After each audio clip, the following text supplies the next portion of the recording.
আসসালামু আলাইকুম চাচা, ভালো আছেন নি? ভালো আছি। ওয়ালাইকুম আসসালাম। এই তো চাচা, আমি একটা কোম্পানি থেকে আইছিলাম, বিস্কুট টিস্কুট চিপস টিপ আমি বিক্রি করি আর কি। একটা কোম্পানি থেকে আইছিলাম, কোনো মাল লাগবে নি? দেন তো। না, মাল তো আছে। মাল আছে, এরপরে দেখেন না, আমরা এগুলো অনেক কম দামে বিক্রি করি তো। আপনি দেখেন, আপনি পোষাইবো? আপনার তো এই দোকানে অনেক মাল আছে, দেখা যায়। আছে তো মাল। আচ্ছা দেখেন, এরপরে দেখেন, আপনি ভালো করে দেন চাচা। এই যে ভালো করে দেন, সব ধরনের মাল আছে, সব ধরনের মাল আছে। চাচা দেখছে দেখছি তো। এই মালগুলো কি পছন্দ হয়েছে? না, মাল আছে, লাগবো না। লাগবো না? না। আচ্ছা চাচা, তাইলে টাকাও আসেনি কেসো? তো আছে। টাকা থাকলে একটু দেন তো, আমারে দিই। কয় টাকা আছে একটু দেন তো।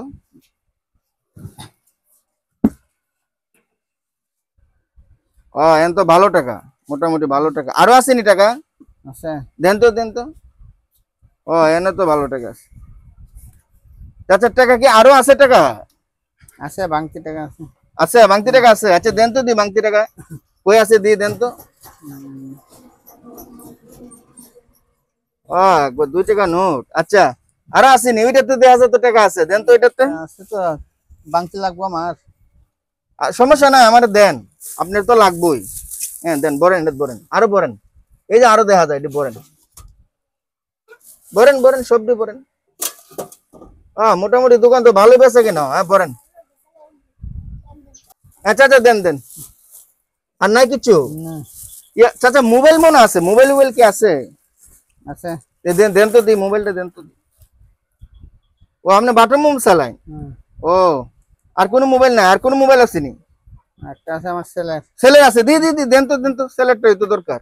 ও ও S20 আলটা, ভালো ভালো ভালো, ঠিক আছে চাচা। তাহলে চাচা কোনো মালটা লাগতো না তো? না না। তাহলে তাহলে ঠিক আছে চাচা, তাহলে ভালো থাকেন। হ্যাঁ আচ্ছা, তাহলে ভালো থাকেন। ওকে। আসসালামু আলাইকুম সুপ্রিয় দর্শক, এতক্ষণ আগে যে কাহিনীটা দেখছিলেন, সেই কাহিনীটা করে কিন্তু এভাবেই প্রতারিত করে কিন্তু মানুষের কাছ থেকে হাতিয়ে নিচ্ছে লক্ষ লক্ষ টাকা। বিগত 2-1 দিন আগে আমাদের ঐতিহাসিক ফান্দাক বাজার থেকে একজন ব্যবসায়িক ছেলেকে এভাবে কিন্তু তাকে উঠে নিয়ে মুক্তিপণ দাবি করা হয়েছে 10 লক্ষ টাকা। এখন আমি যেটা করলাম সেটা হচ্ছে, আমার আব্বার সাথে আমি যেটা করলাম সেটা হচ্ছে, মুদি দোকান দাঁড় যারা করে বা মুদি দোকান যারা করে তাদের কাছ থেকে এইভাবে প্রলোভন দেখাইতে পারে। মানে এক একটা ব্যবসায়িকের লোকে এক একটা কোয়ালিটি ভাবে দেখা। ওই ফান্দাকের ব্যবসায়িকটার লোকে দেখাইছিল মোবাইল থেকে। আসলে মূলত এই কাহিনীটা হচ্ছে গিয়ে কি জানেন, এই কাহিনীটা হচ্ছে এক ধরনের শতানের নিঃশ্বাস আছে, বা একটা এমন একটা রাসায়নিক উপাদান আছে যেটার মাধ্যমে মানুষকে কন্ট্রোল করা সম্ভব। তো সেই জায়গা থেকে আমার আব্বাকে আমি কন্ট্রোল করতে পারছি। আব্বা ভালো অভিনয় করতে পারছেন। অভিনয় কেমন লাগছে? এই প্রথম অভিনয় করলেন। আচ্ছা, যদি আপনার দোকানে আইসা এইভাবে যদি কেউ যদি এইভাবে করে, তাহলে কি আপনি কাছে নিয়ে দেখবেন? না, এখন আর দেখবেন না। সতর্ক হয়ে গেছেন। প্রিয় দর্শক, ভিডিওটা শেয়ার করে দিবেন। আজকে আমার বাবার সাথে এমন হয়েছে, হয় নাই, আমরা করেছি, তারপরেও যদি আরো মানুষের সাথে এমন হতে পারে, তাই সর্বোচ্চ শেয়ার করে দেন ভিডিওটাকে। যে কোনো ব্যবসায়িকের কাছে এইভাবে হতে পারে, এভাবে যদি হয়ে থাকে তাহলে প্রতারিত হবে।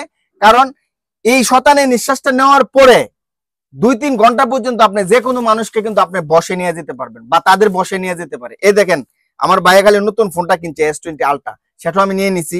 টাকা দাফে দাফে দিয়ে দিছে, অনেকগুলো টাকা। একটা ব্যবসায়ীর কাছে কিন্তু অনেকগুলো টাকা থাকে, টাকাগুলো দাফে দাফে দিয়ে দিছে। অর্থাৎ উনাকে যদি বলতাম যে আমার সাথে চলেন, উনি কিন্তু তখনকে আমার সাথে হাইটে হাইটে চলে যেত। মানে বিষয় হচ্ছে এরকম। তো এইরকম প্রতারণা থেকে সবাই সাবধানে থাকবেন। সামনে ঈদ আসছে, সকল ব্যবসায়িকদেরকে অনুরোধ করব, অপরিচিত কেউ এসে যদি আপনার কাছে কোনো কিছু দেয়, মোবাইল যদি দেয়, নাম্বারটা দেখেন না, আপনার কাছে নিয়ে দেখবেন না। যদি কেউ একটা স্লিপ দেয় যে দেখেন না ভাই ঠিকানাটা কোথায়, আপনি দেখবেন না। মানে যে কোনো জিনিসের কাছে শতানে নিঃশ্বাসটা মিশ্রিত করলে আর আপনার নাকের শ্বাস নেওয়ার লগ কিন্তু আপনি এরকম তাদের কন্ট্রোলে চলে যাবেন এবং হাতিয়ে নিয়ে যাবে আপনার জীবনের সর্বোচ্চ। তাই আপনারা সর্বোচ্চ শেয়ার করবেন। আপনি একটা সচেতনমূলক ভিডিও করলাম, আপনারা সেই ভিডিওর মাধ্যমে অনেকেই জানতে পারবে যে এরকম কলা কৌশল করে কিন্তু হাতিয়ে নিচ্ছে মানুষের টাকা, এমনকি মানুষকে নিয়ে মুক্তিপণ দাবি করছে।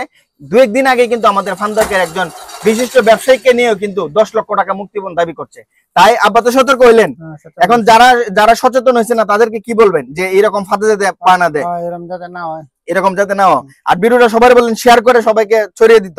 সবাই শেয়ার করে ছড়িয়ে দিয়ে নিতে, সবাই শেয়ার করে ছড়িয়ে দেন। আমরা আসলেই আপনাদেরকে সচেতন করার জন্য সেই ভিডিওটা করছি। সবাই ভালো থাকবেন, সুস্থ থাকবেন, আমার বাবার জন্য দোয়া করবেন, আমরা যাতে এরকম আপদ বিপদ থেকে বেঁচে থাকতে পারি এবং দেশের মানুষ যাতে এরকম আপদ বিপদ থেকে এরকম ধোঁকা থেকে যাতে বেঁচে থাকতে পারে। সবাই ভালো থাকুন, সুস্থ থাকুন। ভিডিওটা কেমন হয়েছে কমেন্টে অবশ্যই জানাবেন। আসসালামু আলাইকুম। আসসালামু আলাইকুম।